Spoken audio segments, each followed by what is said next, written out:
এবার ভারতের ডিজিটাল পরিষেবায় সূচনা হতে চলেছে এক নতুন অধ্যায়ের। দেশের বৃহত্তম টেলিকম সংস্থা রিলায়েন্স জিও এবং ইলন মাস্কের মালিকাধীন স্পেস এক্সের স্টারলিং একসাথে চুক্তিবদ্ধ হয়েছে ভারতে স্যাটেলাইট ইন্টারনেট পরিষেবা চালু করতে। জানা গেছে, উভয় চুক্তি স্টারলিংকের দেশে কার্যক্রম শুরু করার জন্য সরকারি অনুমোদন পাওয়ায় শর্ত সাপেক্ষ।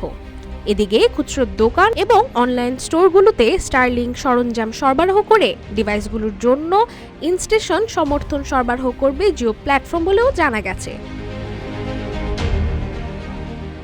এর আগে স্যাটেলাইট পরিষেবার জন্য স্পেকট্রাম বরাদ্দ নিয়ে রিলায়েন্স জিও ও স্টারলিংকের মধ্যে ছিল মতবিরোধ।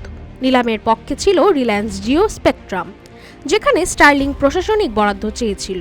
এরপর ভারত সরকার স্টারলিংকের পক্ষে প্রশাসনিক বরাদ্দের সিদ্ধান্ত নেয়, যা বিদেশি কোম্পানিগুলোর জন্য বিনিয়োগের বাধা কমাতে সাহায্য করে। এদিকে আশা করা হচ্ছে 2030 সালের মধ্যে $1.9 বিলিয়ন পৌঁছাবে ভারতের স্যাটেলাইট ব্রডব্যান্ড বাজার। তাই স্টারলিংক ও অ্যামাজনের মতো সংস্থাগুলো এই বাজারে প্রবেশের চেষ্টা করছে, যা গ্রাহকদের জন্য আরও বিকল্প ও উন্নত পরিষেবা আনবে। বিশেষজ্ঞদের মতে এই চুক্তি ভারতের প্রত্যন্ত ও অনুন্নত অঞ্চলে উচ্চগতির ইন্টারনেট পৌঁছে দিতে সহায়তা করবে, যা ডিজিটাল বিভাজন কমাতে গুরুত্বপূর্ণ ভূমিকা পালন করবে।